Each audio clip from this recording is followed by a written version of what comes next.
Some of these individuals have memories, what's been done on a craft, the objectives of what they can remember. Most of them do not have memories that are very, very explicit. Some need help with memory retrieval. What we've done is to set up a situation in which we don't allow anyone to undergo a surgical procedure that has had previous hypnosis. And that's just primarily from the fact that we don't need the criticism of a scientific study.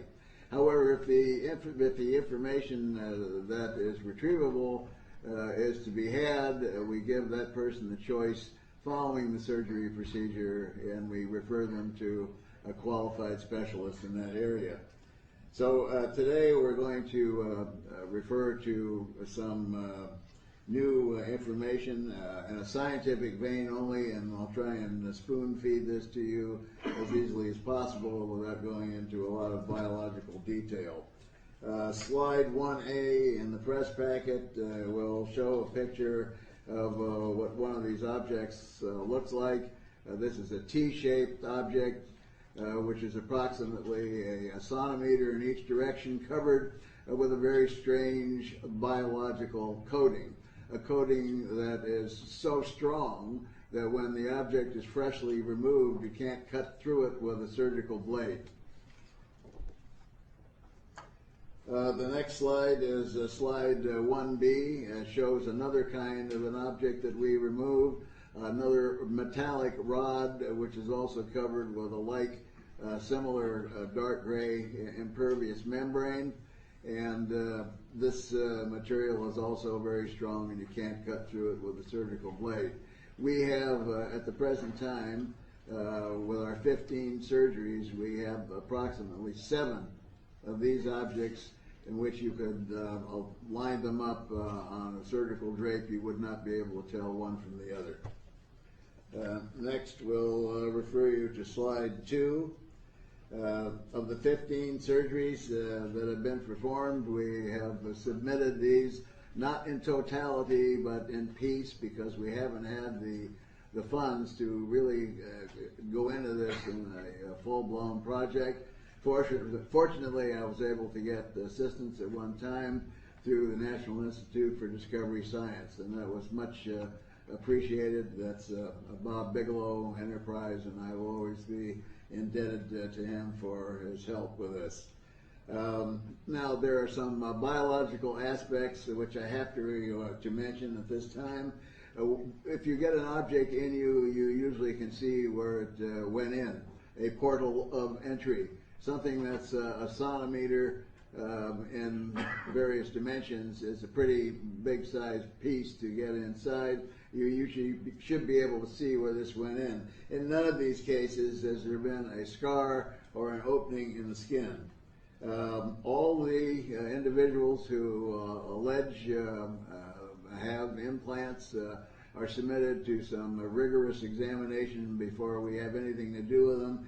They must produce either on an X-ray or a CAT scan a viable object which is more radiodense than the surrounding area. We see when these have been removed and we examine the tissue pathologically that goes around the area, there has been absolutely no inflammatory or rejection reaction. This is within our technology not possible. The majority of these objects, as I described, are these small metallic rods covered with this very strange biological coating. And quite recently, we found out that, I hope you're all sitting down, that this biological coating seems to be growing from the metallic structure within. We believe that this biological tissue serves as a barrier so that the body does not reject the object or cause inflammation to occur. And as you can see, if we had the funds to back engineer this and find out how this works, it would be a tremendous boon to medical science, as we could wrap a transplant organ, a pin, a screw, or something of that nature, put it into the body, and the individual would no longer have to take immunosuppressive drugs for the rest of their lives. I refer you now to slide 3, and unfortunately we can't do much with this one because there's a small segment, about 30 seconds, of one of the surgical procedures that was performed. We were going to show that to you, but unfortunately we weren't able to get that facility set up. So in conclusion, in reference to the biological data, we have looked at this in quite an exceptional manner, using every bit of science that's at our disposal, and we see that this looks like it represents a science which far exceeds the biological science that we have on Earth. Now, when we get into the metallic portion, I don't feel qualified. I had to learn the small amount of metallurgy that I did in order to continue the work. But we're very fortunate today, ladies and gentlemen, to have one of the leading metallurgical sciences with us that has worked on the project, our chief metallurgical science, Dr. Alex Mosier. If I can have you come up here, Alex, and you can take it from here.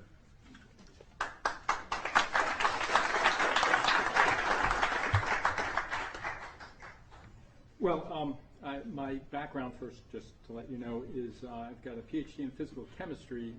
I've got a lot of strength in analytical instrumentation analysis, materials analysis. I've designed and built my own instruments from Raman to haze meters and the like.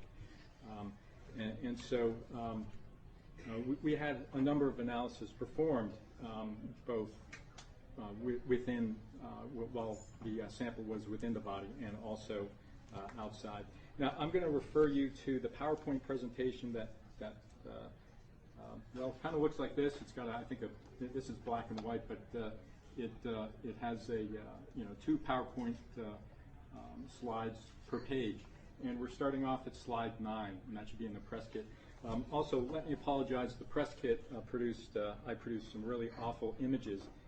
I printed them out on a photographic printer, and they didn't seem to come out, I think, because of contrast issues. And I was planning to show them with a projector. So we'll be posting that on a website if you're interested. I don't have that website just yet, but I'll let you know afterwards. Closer to the mic, please. Oh, okay. All right, let's get these up.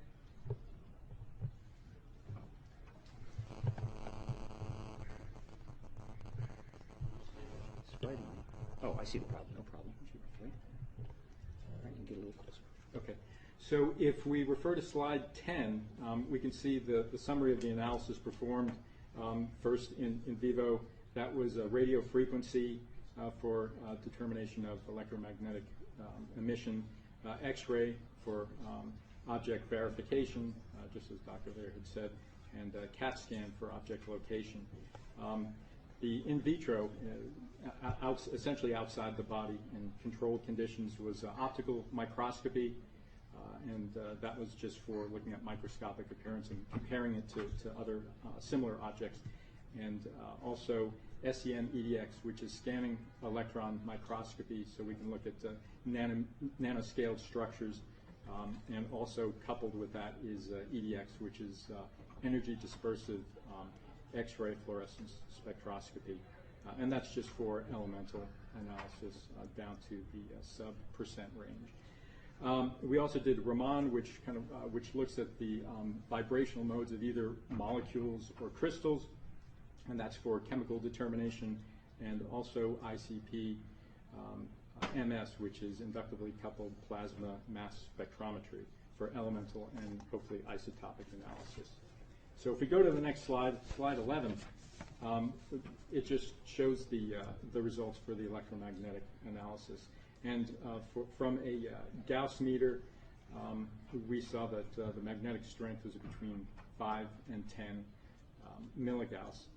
And with a few different radio frequency analyzers, we could see that there were radio frequency emissions around the 14.7 megahertz range, and also in the gigahertz range at 17.6 gigahertz.